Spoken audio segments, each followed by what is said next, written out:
The Northern Territory government has accused the Commonwealth of shifting the goalposts in denying blood tests to people in Katherine affected by the Defence Department's firefighting foam contamination scandal. Drinking water in the town of Katherine, 300 kilometers south of Darwin, has been contaminated with perfluoroalkyl and polyfluoroalkyl substances (PFAS), which some studies have linked with cancer and other illnesses. The same chemicals have contaminated water in the town of Williamtown in New South Wales and Oakey in Queensland.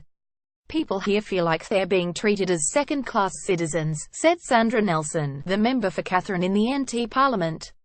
The contamination, which has been found at defence bases and airports across Australia, spread into Katherine's drinking aquifer from the nearby Tyndall RAF base, leading the federal government to provide bottled drinking water for some residents and forcing the closure of the local pool.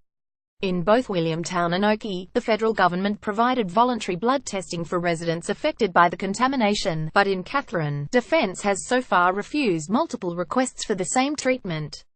On Thursday during question time in the Senate, Malandiri McCarthy, the Labor senator for the Northern Territory, asked the Defence Minister, Marise Payne, why blood testing had not been made available in Katherine. Payne said that in New South Wales and Queensland the government had waited until the completion of human and ecological testing and then assessments were made by the health authorities, not by Defence, in relation to the provision of blood tests. Defence does not hold itself out as a health expert in this matter at all, she said. There are at least 94 sites across Australia where PFAS contamination is being investigated. But those comments contradict the government's previous decisions on blood testing. Josh Aylward, a solicitor with Shine Lawyers, the firm representing Oakey residents in a class-action lawsuit against the government, said blood testing in Oakey and Williamtown had been conducted before completing health risk assessments. As they should have, the community should NT be left in the dark knowing these chemicals are in their system.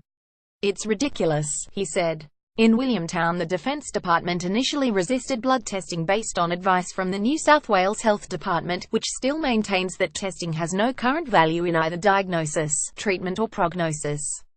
But on the 14th of June last year, a month before it handed its draft Williamtown health assessment to the New South Wales Environment Protection Authority, the government announced it would fund blood testing as part of a wider epidemiological study. At the time the government said it was still investigating the potential risks to human health, the environment and the ecology from the use of legacy firefighting foams at RAF Base Williamtown and Oakey Army Aviation Centre. Guardian Australia understands the EPA received its final Williamtown health study only this week. Sandra Nelson, the member for Katherine in the NT Parliament, questioned why Defence had listened to the Health Department in New South Wales but not the NT, and said the government was shifting the goalposts on the issue. One of the very first questions I asked when the contamination became public was what protocols have you followed in Williamtown and Oakey and will you be doing the same in Katherine, she said. People here feel like they're being treated as second-class citizens, which goes along with the way the federal government has been treating Territorians as a whole. That feeling has prompted a desire from some in Katherine to take action against the government, and on Thursday night Aylward hosted a meeting in the town to gauge interest in establishing a separate class action where more than 200 people attended. The people in Katherine feel left out and forgotten, he said. The Department of Defence thinks that they aren't mature enough to not whip themselves into a frenzy when they find out they have PFAS in their blood. It's not appropriate. People in Katherine and other communities are mature enough to understand what it means for themselves. He said the mood at the meeting was hopeful, because all of a sudden they realised that there's a way that they can have their voice heard, he said. The Defence Minister has been contacted for comment.